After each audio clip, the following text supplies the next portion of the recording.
He has created a constitutional crisis. This is now a constitutional crisis. So he's now legit. I mean, he's now supercharged the debate.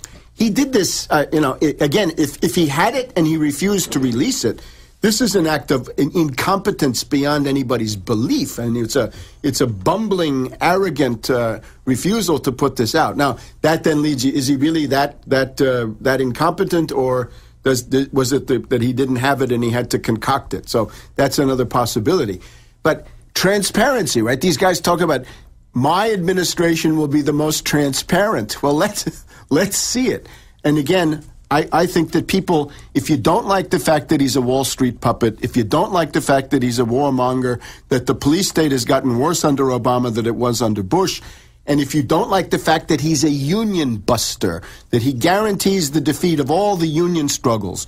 You look at what he did in Wisconsin. He didn't support those people. He damned them with faint praise. So if you want to get a different Democratic nominee, right, something a little bit better than this, there's got to be a primary opponent, and one way to clear the way is for these scandals to be further developed. So I wouldn't turn away from that at all. And I certainly don't think this is a plan of the ruling elite. Webster, we are out of time. The ruling elite wants to keep him in power and blackmail him for at least 2 more years. No, I understand, and perhaps 4 more. Some Republicans have said they want to keep him there forever. Then they can blame everything on him, and a lot of this agenda is all part of what they're doing. And he suppresses the popular movements of protest. We've only got about a minute, okay, because I got a mini guest popping in, and then Bob Bowman's coming in, Webster, and we're going to be interviewing you more later. And it's just I could talk to you for 10 hours here, and other listeners could listen for 10 hours, but on your unique perspectives. But briefly, they're now going from denying we're in a depression to more and more having to denying there's inflation to admitting it. The Chinese, everybody racing away from the dollar, gold and silver spiking,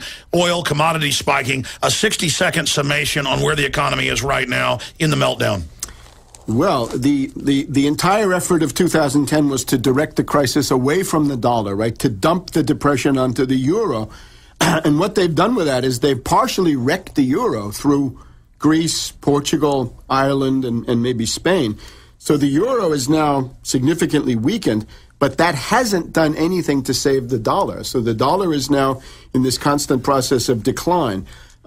If we have a default, I would warn against this default. The bankruptcy or default of the United States would lead to catastrophe on a world scale, and ultimately to something like... So in the lesser of 2 evils is to hyperinflate the currency. The answer to this, there is no answer between deflationary crash, which is even worse, and hyperinflation. You know what? I've got to do this. We're going to have you in at the end of this hour for 5 minutes to really sum this up. We're going to come back to this in about 40 minutes from now. Webster, thank you so much. And just sit tight till the break. The buying and selling of these derivatives, which has now reached $4 quadrillion per year. So $4,000 trillion of buying and selling derivatives.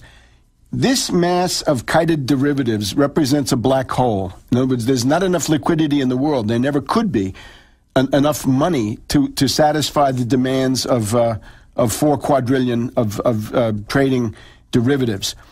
So all of this stuff, QE1, QE2, QE3, we've had $1 trillion from the Treasury, $3.3 trillion from the Fed, a credit line of $24 trillion. None of this is enough, but what it does do is pushes the system towards hyperinflation.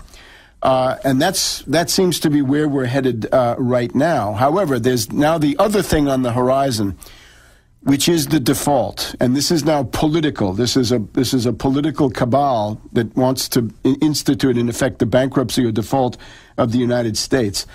Let's look and see what would happen if the United States defaults. The secret is that the economic life of this planet depends to a large degree on the government of the United States and on national governments around the world. But that it works through a system of private central banks, privately owned central banks like the Fed, and zombie banks, bankrupt institutions, hedge fund hyenas, and so on. If you have a default by the U.S. Treasury, which has never occurred in world history, that will truly be the end of the world from a number of points of view. For this system, it will mean, for example, that Treasury bills, Treasury bonds, Treasury notes will all go down in price. The existing ones go down in price, and the interest rates will go up. And that will mean that every central bank in the world, every one of these private central banks, will find that its reserves held in treasury bills, treasury bonds, will be devalued. So every central bank will be in big trouble. Some of them will default. We have to think about the possibility of panic runs on the Bank of England, panic runs on the Federal Reserve, panic runs on the Bank for International Settlements and the International Monetary Fund. Panic run can be any bank, right?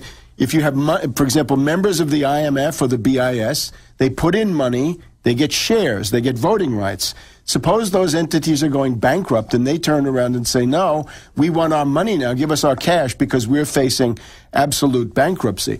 The other thing that it will do is simply to collapse credit markets all around the world. In other words, if you do this, though, you better have an alternative system, because what you're going to wake up to is not the singing tomorrows of a free market paradise. You're going to wake up to mass chaos and the threat of depopulation. In other words, hundreds of millions of deaths, possible, maybe even more.